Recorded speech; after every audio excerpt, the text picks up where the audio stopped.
media, and that we dwell on what is the right thing to do and what is best procedurally, and it's why I will be supporting this motion. So I will read the question, and that is that the recommended motion, the report titled Check Registers to the Council meeting of January 16, 2025 be received, and that Council approve the removal of preparing check registers for publishing. Any other questions or comments on this matter? Seeing none, I'll ask, could I have a mover and a seconder, please? Moved by Deputy Mayor Snell, seconded by Councillor Timms, and I'll ask the clerk to call the question. Madam Clerk. Thank you, Your Worship. Councillor Blanchet. In favor. Councillor DeLeo. Opposed. Councillor Ego. In favor.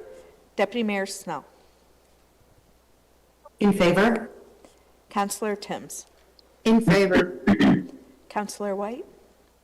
In favor. Mayor Smith. In favor. That motion carries, Your Worship.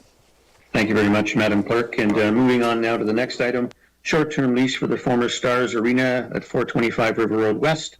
And this was polled by Councillor DeLeo. Councillor? Thank you, Mr. Mayor. Through you. Okay. So I have a couple questions here.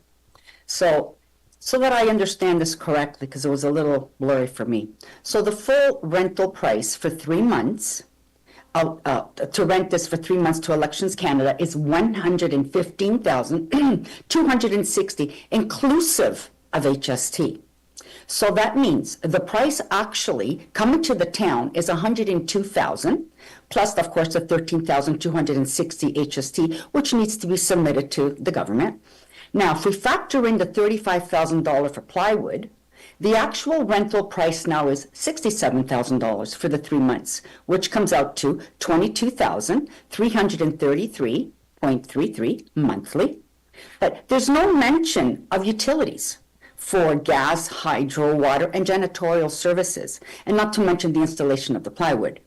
So is the town paying for these utilities? Because if we are, then our rental fee now goes down. So, and I'd like to ask Chris, if he's here, if he may, what fees does it take to run the Stars Arena monthly that the town pays? Like, I'm just curious. I want to know a bottom price that we're going to be getting each month, if you don't mind. Thank you. All right, Mr. Deputy CAO, I think you led this so far, so I'll let you speak to it first. Yeah, thank you very much, Your Worship. To Councillor DeLeo's point, the $102,000 was arrived at by two different numbers. So one was a base rent of $75,000 or $25,000 a month, and how that arrived at was $20 per square feet times 15,000 square feet, which is the average rates here in the area. And that is rent is inclusive of the utilities that Councillor DeLeo was asking about. So the $25,000 per month on base rent is including utilities, and then the flooring, the $27,000, so $75,000 there. I budgeted $27,000 for the flooring, which is really 450 sheets of 5/8 plywood. That's $60 a sheet. We did not want to come back to council if our costs crept up in that. That's why you see the $35,000. My expectation is I'm not going to spend $27,000. Really, that $27,000 was an online search of going to Home Depot and Rona and saying, how much is a 4x8 sheet of 5/8 plywood? So those are the numbers in play. Generally speaking, the province does pay $25,000 a month, and we did up it to accommodate the plywood. Beyond the fact that we're going to use that plywood, the plywood's going to be in reasonably good shape. It's not going to be, rough and tumble. Outdoor activity is going to be a sheet of 6 mil poly underneath it, then the plywood. So our plan is to actually put that on the market for sale once the rent is complete. So it does give you a little bit of high-level numbers. Councillor DeLeo has as to how it arrived at 102. All right, and Director Roos, did you want to comment on this?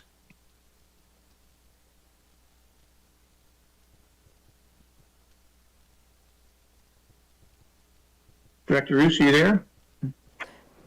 I'll message the director, Okay. Mayor Smith, if we want to go with further questions. Yeah, I'm sure there isn't any question that can't be answered by the Deputy CAO here. Did you have further questions? Oh, there he is. Welcome, Chris. Yes, thank you, Mayor Smith. The one commentary I can offer is that we do have budget in the 2025 budget, obviously knowing that the building isn't sold yet.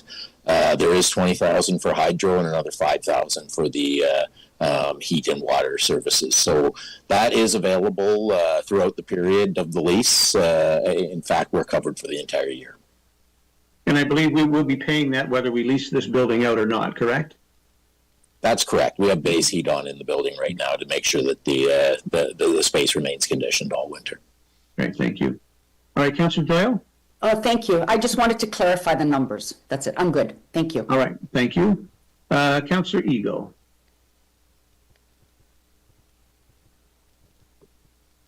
Thank you. Thank you, through you, Your Worship. Yes, my question is, Deputy CAO, could the flooring have been used that we have for the TPEL? Probably not, but I guess the public and I would like to know.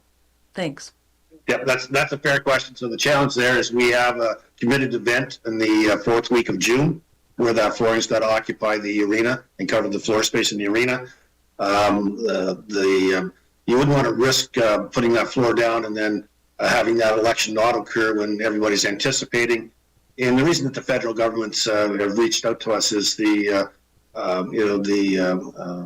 guess the positioning at the federal level is there will be a non-confidence vote near the end of March that will actually terminate the federal government as we see it today.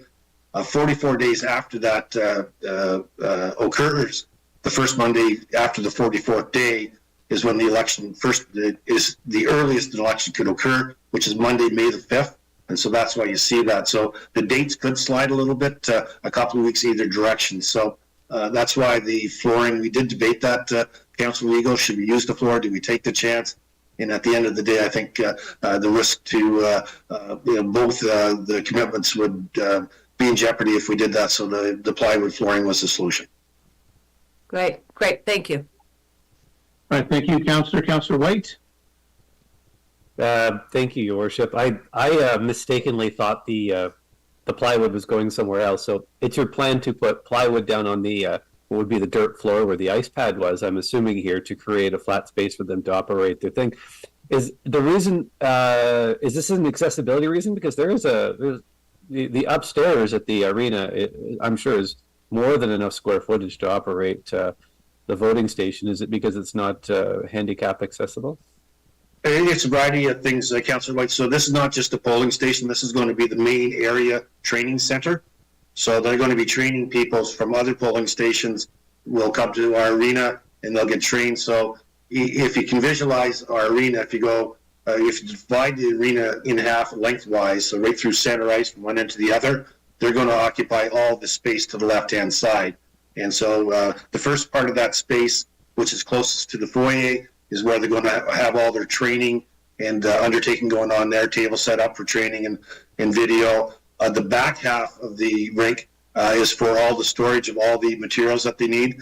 So they'll come in the back entrance where the Zamboni is, and that's where they'll unload their trucks. They'll roll their dollies and unload the products that they need onto that back half. So that's so it's not just a voting station, it's a center, if you will, and a training center. Okay, through Your Worship, if it's okay, just one further question. Is it just laying a bunch of sheets of plywood down on some poly onto some dirt? Is that safe? It just seems to me like if you got a walker, you got a cane, if you got anything, and do these things shift? Like, is this has Elections Canada reviewed this plan and given it the green light? So the answer is yes. They actually laid out the plan, so we're following their plan to a T. And we will, though, secure the plywood to one another with clips. And so, yeah, those clips that go in between the seams that clip down and bind the floor together. So it stops that slippage that you're concerned with. And Director Roos and I were out there a couple of weeks back, and Juliana walking on that floor. And the dirt floor itself is really packed. And as you can imagine, why it had all that ice on it for all those years. So that floor is really solid. So there shouldn't be much movement of the floor, but to protect against your concern, it'll be clipped together and bound that way. Thank you for the context. Thank you, Councillor. Thank you, Jerry. Madam Deputy Mayor?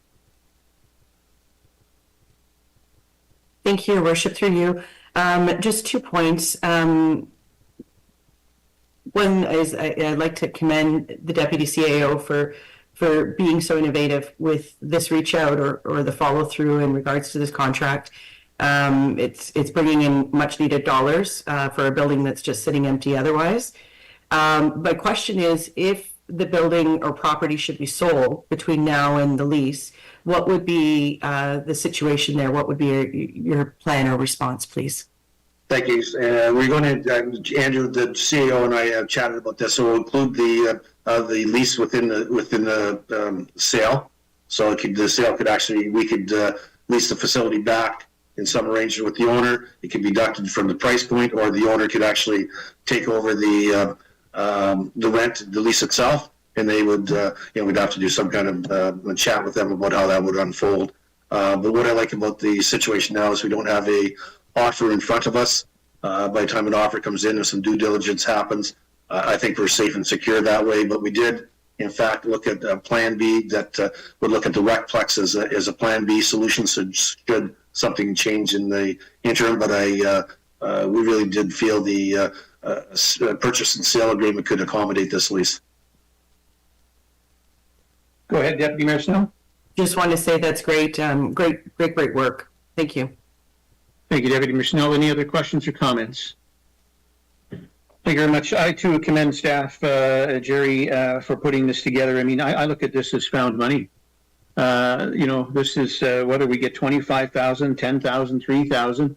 It's dollars we're not getting otherwise, and this is found money, and it's good money, and it's a good tenant. We know that they're going to come in, and they're going to maintain, and then they're going to leave. With respect to the lease and a sale, should the sale come forward, I think based on the average due diligence and whatnot, we'll probably be fine there. But if not, we could also just make the closing date the day after this lease is done as well, so we get those funds. So I commend staff, great job, and look forward to getting through this. So we do have a recommended motion that the report titled Short-Term Lease Former Stars Arena 425 River Road West to the council meeting of January 16, 2025 be received, and that council authorize the short-term lease of the former Stars Arena to Elections Canada for approximately $115,260 inclusive of HST, and that council approve an unbudgeted expense for plywood at a cost not to exceed $35,000 to be funded from the lease payments, and that the deputy CAO be authorized to execute the lease agreement. Can I have a mover and a seconder for this, please? Moved by Councillor White, seconded by Councillor DeLeo. All in favor? Oh, I'm sorry, Madam Clerk, call the vote, please. Thank you, Your Worship. Councillor Belanger, In favor. Councillor DeLeo, In favor. Councillor Ego, In favor. Deputy Mayor Snell, In favor? Councillor Timms, In favor. Councillor White, In favor. Mayor Smith, In favor? carries unanimously. Thank you very much. Moving on to the Beachfront Stonebridge Agreement Purchase and Sale. And this was pulled again by Councillor DeLeo. Councillor? Thank you, through you, Mr. Mayor. Well, this weighted quite heavily on me when I saw this agreement. So I want to point out firsthand that I'm glad that Mark Crow, Stonebridge, stepped up. They have amazing quality, amazing workmanship. So I'm really pleased about that. But reading this agreement, I'm a little stumped on it. So that I understand this correctly, the town gets paid the $14 million for both the sale of the land and also development fees after each unit closes? So I was under the understanding that Stonebridge was going to buy the lands outright and then build. So, for instance, if a purchaser wants a closing date of, let's say, 2 years from the purchase date, that would mean that the town would have to wait 2 years as well. So why isn't the exact amount listed on the agreement for each of the 5 phases? So that's one part of it. Then my second question, which is quite interesting for me, is the Stonebridge had indicated that these townhomes will be freehold. So can they confirm whether they will have a common element condo fee? Do you know that, Mayor Smith? Would you know that? Can you answer? Well, if they're freehold condos, I don't imagine they would have a common element fee, but I'm not an expert in that. I don't know, maybe the CAO has better advice on that, Mr. CAO? Yes, and I can answer all of your questions once you're finished, but I'll certainly take that one first off. There's been no indication from Stonebridge that these will be freehold. Just so that council and the community understands the difference between freehold, common element, and standard condo. A freehold means that the exterior, the landscaping, etc., is maintained by each individual owner. A standard condo means that there's a condo corporation that maintains all the grounds, etc. Our preference is that this entire development be standard condo, and to my knowledge, that is what Mr. Crow at Stonebridge intends to do, not freehold. Councillor DeLeo? Yeah, so, okay, because I'm not very understanding that. So standard would mean that there would be a common element fee from each purchaser, like every month? Can you just? So terminology is important. Common element condo is actually a unique type of condo. That's not what we are talking about. A standard condominium, yes, you are correct. Typically, you have a monthly maintenance fee. What that fee is, the developer will figure all of that out. And as part of your purchase and sale agreement, you will be required to pay a monthly fee to the condo corporation. So that is how virtually every condominium in Canada works. That is how condominiums in Wasaga Beach work. So in that case, though, so how does this affect the closing? Will there be an occupancy before the actual closing? And how long do you propose then before the town gets paid for these units? So if I'm understanding this agreement correctly, each unit, when it closes, that's when the town gets paid, correct? So let me explain why the agreement has been structured the way it has been structured. Stonebridge, Mr. Crow, operate somewhat differently from a number of other developers in the province.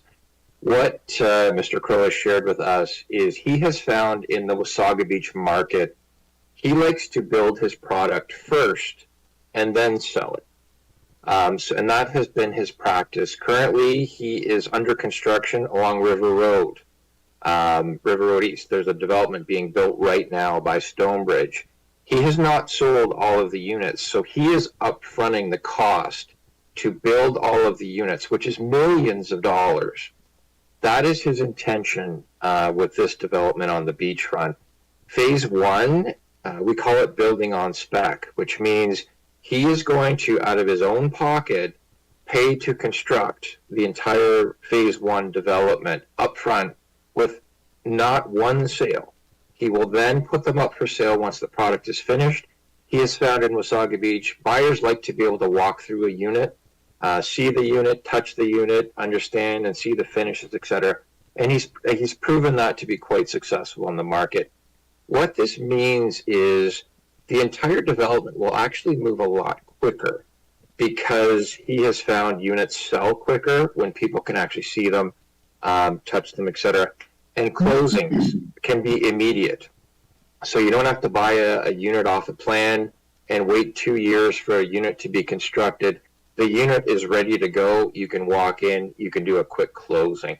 So it is a different from what most developers do, where they pre-sale and they wait till they get a certain threshold of sales before they start construction. Personally, I like this model. I think for the municipality, it will get us to a finished community a lot quicker. And council has previously seen the phasing timeline.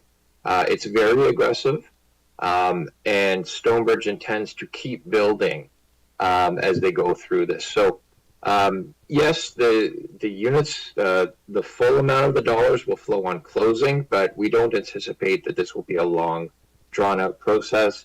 And each phase has been structured a little bit differently in terms of the money up front, the money on the back end. Development charges for most of the phases will be paid up front. So the town will get that money up front. It's the value of the land. So one further question that you had posed was, how does the 14 million get broken up? The 14 million will be proportionally allocated to the area of each phase. So the total dollars that will flow to the municipality is 14 million, and then that gets broken down by proportionately each phase as a share of the 14 million. Hopefully that answers your questions.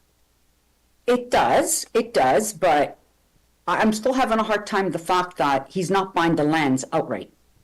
I've spoken to a couple of other realtors and they've really never heard of this. You buy in land, you build, but the land is yours once you buy it. So if he doesn't sell any condos, the town is on the hook. We're basically financing him to do that. So I just a curious question here. So how much are we losing if we're giving him a $14 million land? If in 5 years, how much interest are we losing by giving him that money rather than getting it up front? Because if I'm going to build a home and I'm buying land and I want to build a home and I see land, I'm going to buy the land. I'm not going to say to the owners, I'll pay you once my house is built and once I sell it. So I'm just having a hard time with that. And I'm just curious, would he be open to paying the full 14 million and then the development fees as it go on? Because I was totally under the impression when we had our first meeting that was the understanding. He's going to buy it and build. And everything will just follow from phase to phase. Now I'm reading this and it's like, no, I'm not going to pay you the 14 million. I will pay you when each unit closes. So if a unit doesn't close, we're on the hook for that, meaning land-wise. You get what I'm saying? Like, it's not making any sense to me. It's just not. Well, Yeah, I think it's very important to have some clarity here for the public because as we're speaking here now, I think we're somewhat misleading the public. First of all, the land that is received will be paid for phase by phase, and what isn't received or what isn't paid for still remains in the ownership of the town. So we're not on the hook for anything. We still own the land, and we still have full control. Should we decide we're not happy at some point, we have the ability then to make the changes we wish to make.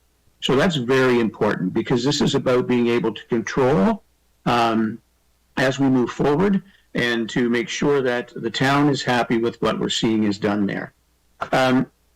We can get into the minutia of the agreement or any deal that the town does on any occasion, but at the end of the day, to say that we're under the understanding that he was going to pay everything up front and now it's not that way, I don't know where that came from because I've been a part of this negotiation in the same meetings that the rest of council have had. And what I understood was that $14 million was the price for all of the land in its totality in that area, and that the agreement was still being negotiated, which it has been, and that's why it's now coming back to us here. So I never had the understanding that he was paying $14 million all at once or in phases, or whether we were going to hold back or whether we would hold any financing, because that was still being negotiated, and it was negotiated, and here it is before us today. So now we know what we know. So I want to be clear to the public. I don't know what other members of council heard, but it was clear to me $14 million was the purchase price for this tract of land, and the rest was being negotiated to come back to council, which it is now being come back to us here today. So there was nothing misleading about this. It's very clear. We received the information to go over it before this meeting as it was negotiated, and now we can debate it, and now we can make a decision. I think it's very important for the public to know that. Mr. CAO, did you want to respond? Thank you, Mr. Mayor, and I would completely agree. That has always been what we have portrayed to council. That has always been how the deal would be structured. It's a phased deal.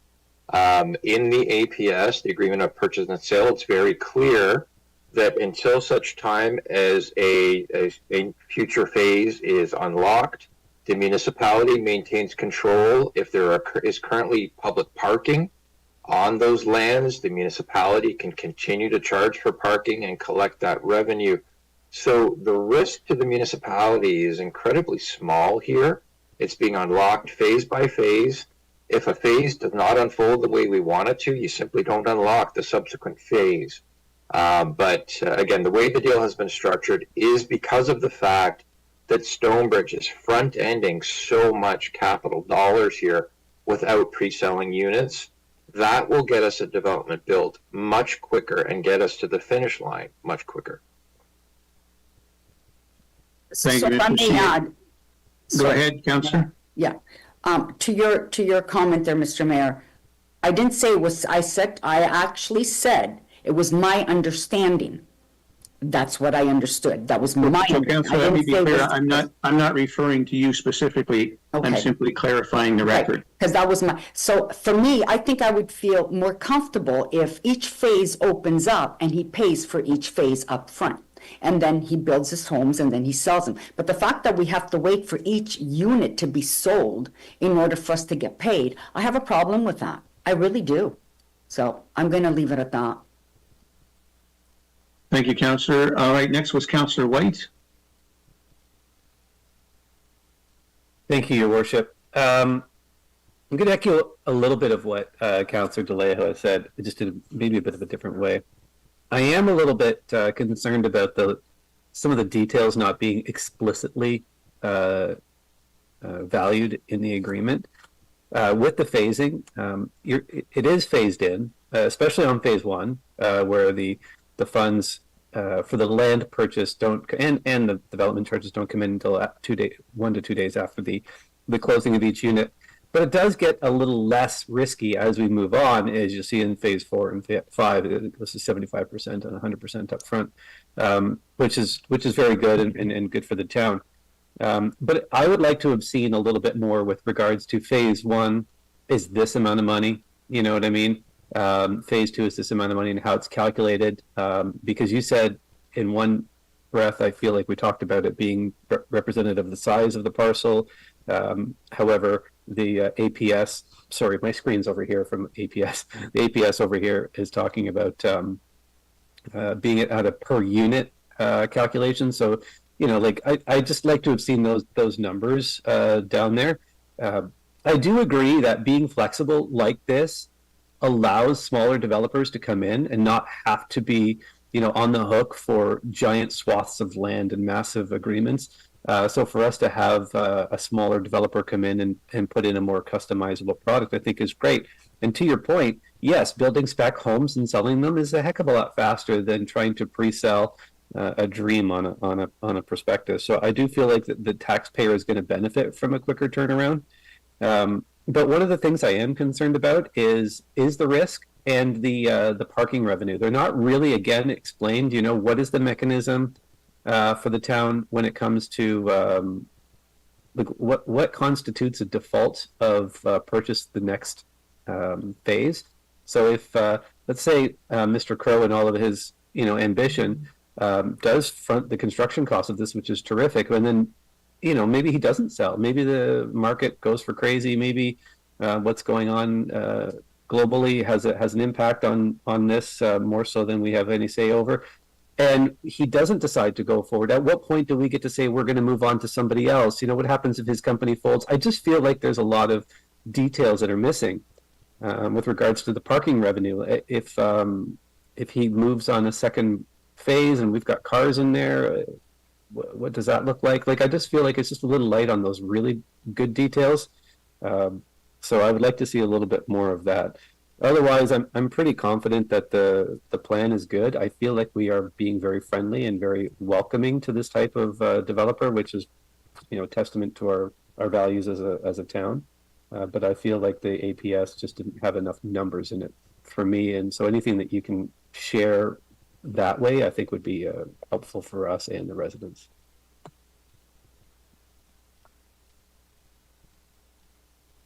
Sorry, I forgot I had my mute on. Thank you, Councillor White. Councillor Ego is next. Thank you, and through you, Your Worship. Yes, my comment is just a comment that Mr. Crow makes his money by building and selling homes as quickly as possible. He cannot flip this land. He has to build to make his money, and it's proven he has that formula that we have seen in this town. So I think this is a very fair and sensible approach to construction, especially in today's market. That's what I have to say. Thank you. Thank you, Councillor Ego. Councillor Belanger. Thank you, through the mayor. A couple of things, and one is I was certainly very involved during a farmer phased deal that the town was able to get out of. And I'm not going to go into a lot of detail of that, but it also had some phasing attached and was this deal is light years ahead, in my opinion. The other thing is we failed to talk about. We talk about that we have the land value that is locked up until the sale, but the developer has far more money tied up in a completed dwelling.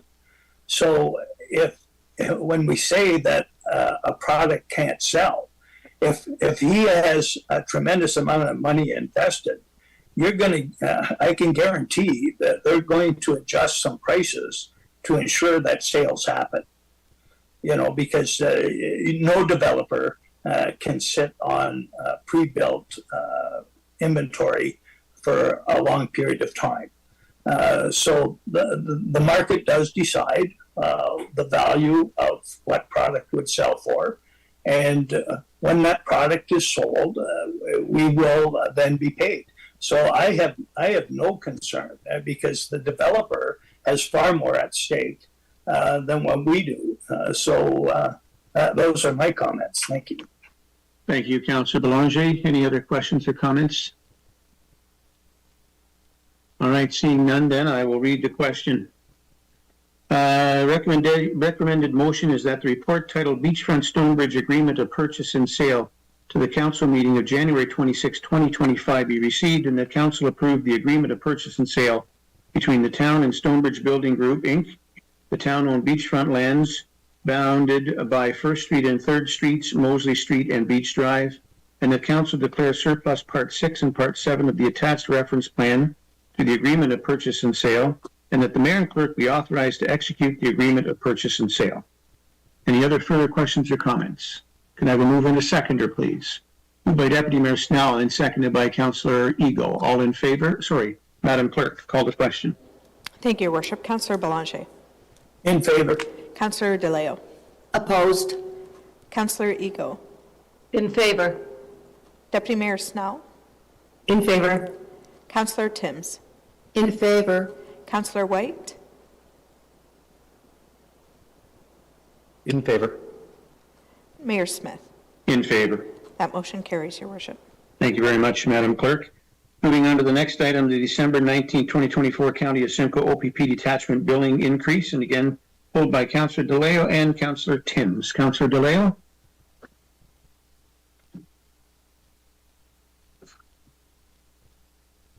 Thank you, through you, Mr. Mayor.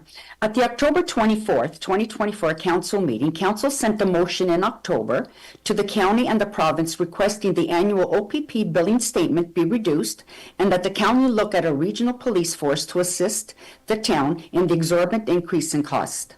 The province came to the table and did announce over $77 million to municipalities in order to offset the increased cost of policing.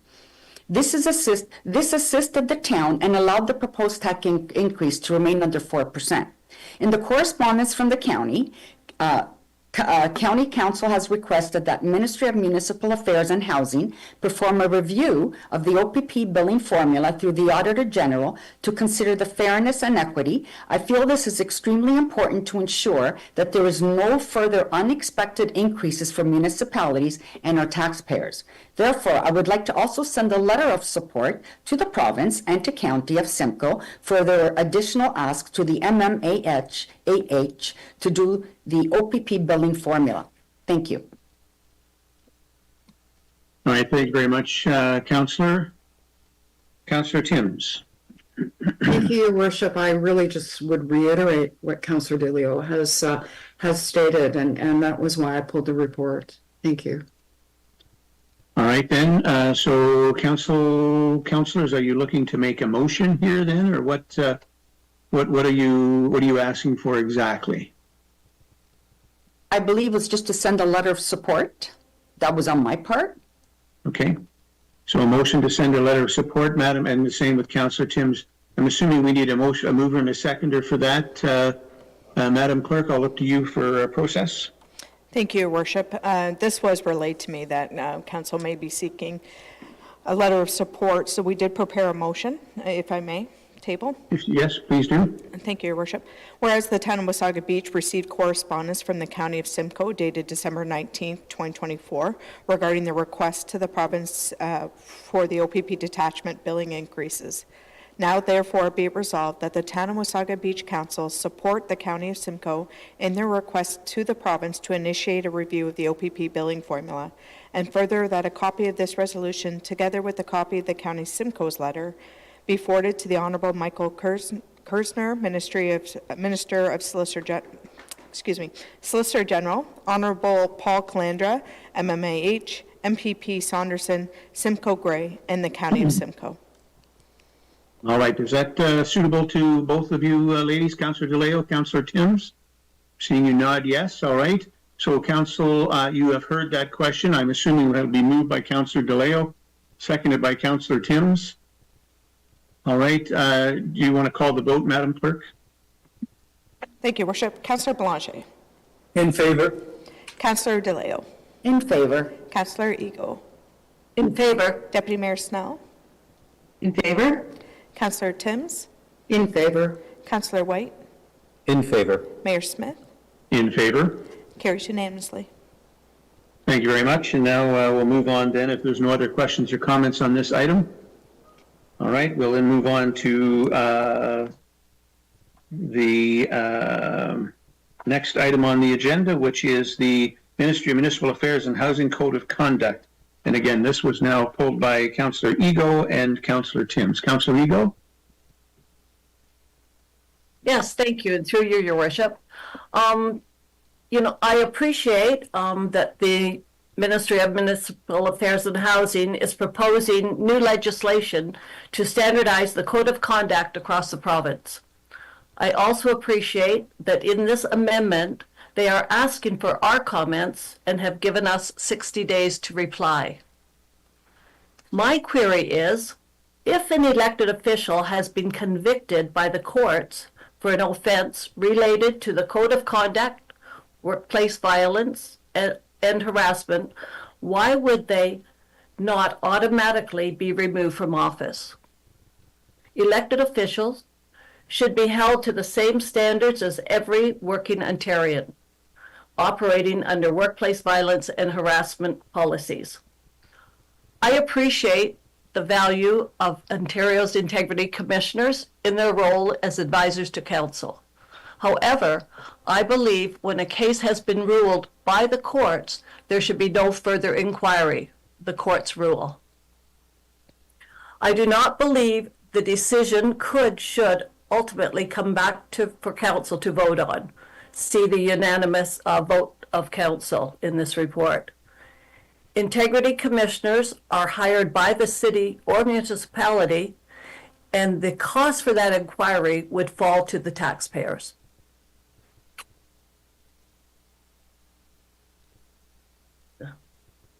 Anything further, Councillor Ego, or is that it? No, I'm asking the clerk to, yes, there is more, sorry. Sorry. I appreciate the value of Ontario's commissioners, I've said that. I do believe the decision should ultimately come back to the council to vote on. And I'm asking the fellow councillors to consider the request for our comments on this very important subject and send your thoughts to staff. I'm also asking for a staff report to assist us in our response to Honorable Paul Calandra, the Minister of Municipal Affairs and Housing. All right, thank you, Councillor. And now moving to Councillor Timms. Councillor Timms? Thank you, Your Worship. I really support what Councillor Ego has just said with regards to the Integrity Commissioner. I don't understand that piece of this puzzle, why it would go to Integrity Commissioner after the court has already made a decision. I just wanted to ensure in asking for this item to be pulled that this would have a great deal of our attention and that we would thoughtfully put together feedback to move changes in this regard. And really that was why I asked for the poll. Thank you, Your Worship. All right, thank you. Any other questions or comments on this matter? All right, I understand, the clerk, you have a motion prepared? Thank you, Your Worship. We could handle this two ways. We could get council direction that I do submit the council comments with regards to the code of conduct, that they support strengthening the code of conduct, and the additional piece of any charges, convictions, that would be automatically withdrawal of office, removal of office. I can submit that directly on behalf of this council if that were to pass. Alternatively, we could refer it back to staff to have a council report returned January 30th prior to the submission deadline to outline council's comments. So I think it's important to be clear when you say any convictions, we're talking any convictions with respect to human rights and or labor relations, correct? So this would not include speeding tickets, so on and so forth, and those convictions, right? Correct. All right. I think that suffices with respect to what the councilors are speaking to. I'll look to any other questions or comments from council on this before we do that motion. Deputy Mayor Snell. Thank you, Your Worship, through you. I would also would love to see that, if there's a significant theft, if there's assault, in particular against the opposite gender, violent situations, things like that. Like, I think I'd like to look at this a little bit more before just tackling the two issues, because I think there's other pieces that I am shocked at, that people are still able to hold in office when they are guilty and have been found guilty of certain situations. So I prefer that this go back to staff, come back with a report that we're able to then pick apart, and or that we can provide feedback to help direct that report from staff. Thank you. All right, thank you very much. Councillor Timms, I see your hand is up again. Thank you, Your Worship. I was just going to say that I prefer the staff report plan. Thank you. And that staff report to come back to council before we send those recommendations, correct? Okay, Councillor White? Thank you, Your Worship. Yeah, I'm going to lean a little bit more towards the staff report coming back too. There is while I agree with Councillor Ego that, creating this, feedback loop of, courts and then to the integrity commissioner and whatnot. But I do struggle from a legal perspective around if you're convicted of a defined crime while you're a sitting council member, that should be an automatic removal of you from office. I do feel I struggle with that one just a little bit legally, although morally that stands up really, really tall. But legally in this country, we have the appeal process, and it's quite possible that something gets overturned on appeal, and then we expose the municipality to a great deal of liability should they get their conviction overturned. And then now what are we doing with salaries and all these different things with regards to council members who have been wrongfully removed from office? So I do feel like just a scooch more thought on the legal side of things needs to go into this. And whereas that's the case, I would ask the experts of our town staff to provide us a little bit of their context. And so having this come back would be very much supported by me. Great, thank you, Councillor. Councillor Belanger. Let me see if I'm muted. Yes, I just had the same question as Councillor White, that you have to take into consideration that there is an appeal process. So, and I did now see where I can raise my hand electronically. Thank you. Thank you, Councillor. Any other questions or comments? Councillor DeLeo? Thank you, through you, Mr. Mayor. I'm going to agree with Councillor White and with Councillor Snell, Deputy Mayor Snell. I'd like to see a report come back before we vote on this. Thank you. Absolutely. Seeing other comments, I couldn't agree more. I guess the thing we always have to take into consideration is that you're an elected official. And so for a court to remove you from office is a pretty major move. And not that I don't think people should be, but I think it also has to coincide with what the rules and regulations will be federally and provincially as well, because this should apply to all politicians, not just municipal. And so for that reason, I think it's very important that a report come back to us I think it's important to know how what the plan is with respect to federal and provincial levels as well, because once we put this forth and these changes are made, it then will come back to us as a municipality to make sure that whatever decisions we made are going to be able to be upheld in court should something occur or someone fight that down the road. So it's not as easy as many might think, and it's why I'm sure they're reaching out to municipalities for our comments, because they understand that this is a very complicated matter. All right, Madam Clerk, do you have a resolution? I do see Councillor Ego's hand raised as well, Your Worship. Oh, okay, Councillor Ego. Thank you, Your Worship. Yes, and through you. Yes, I just want to reiterate how very pleased I am that this would go to staff, that it is such an important topic, and that we have the time that the ministry has given and asked the municipalities for their feedback. So thank you. Thank you. All right, I see no other hands. Madam Clerk.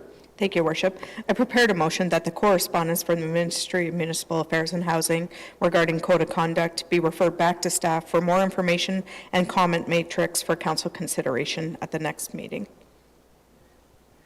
All right, you've heard the question. Could I have a mover and a seconder for this, please? Moved by Councillor White, seconded by Councillor Ego.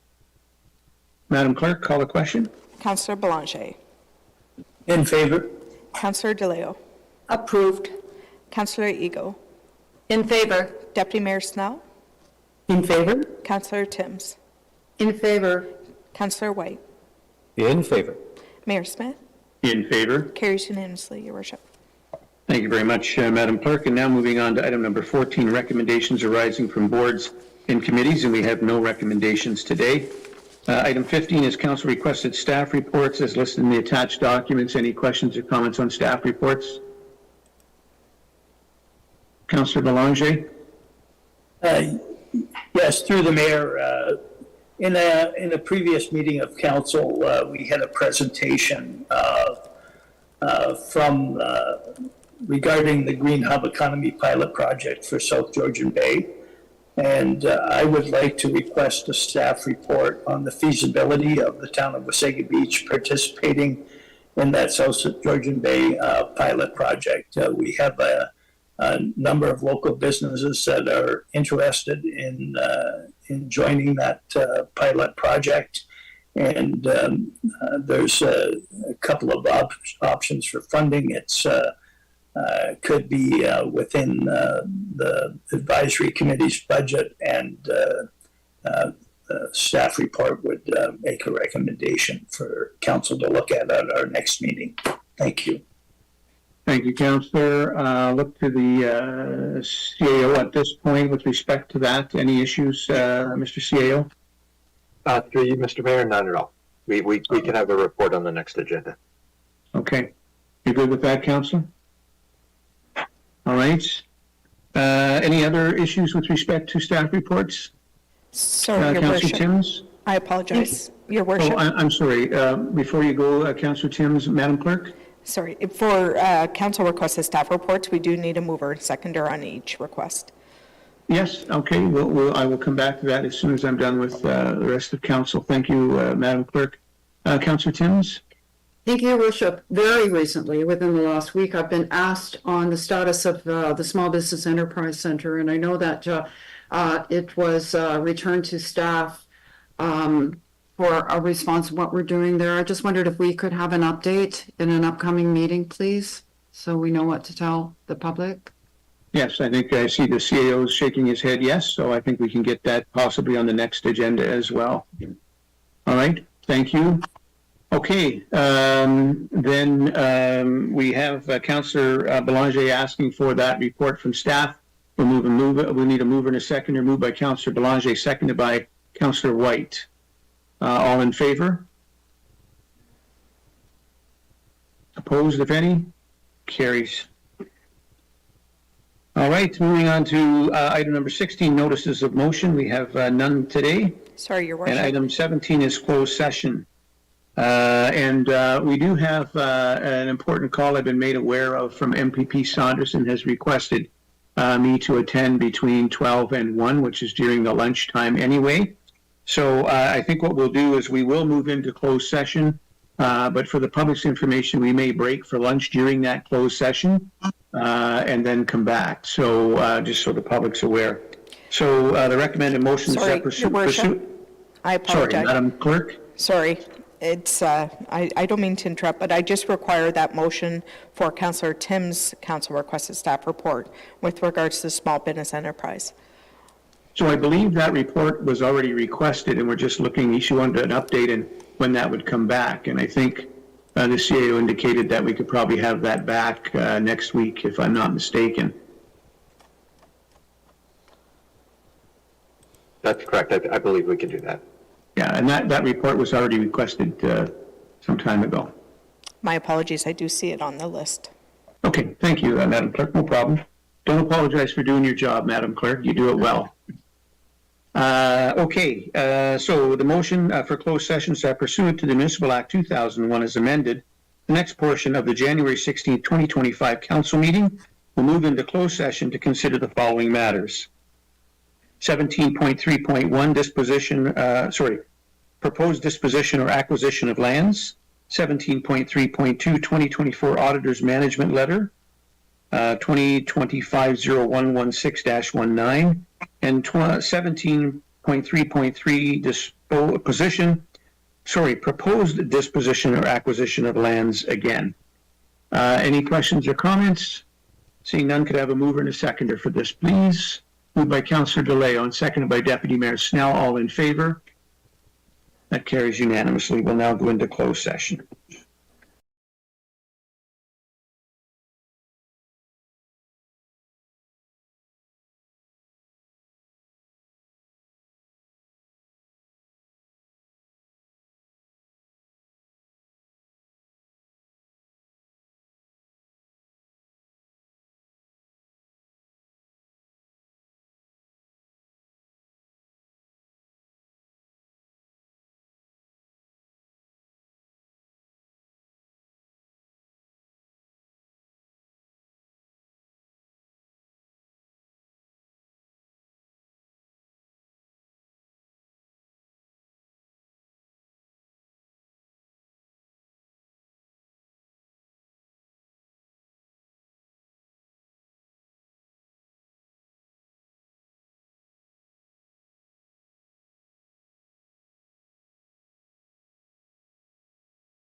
Okay, Your Worship, we're live.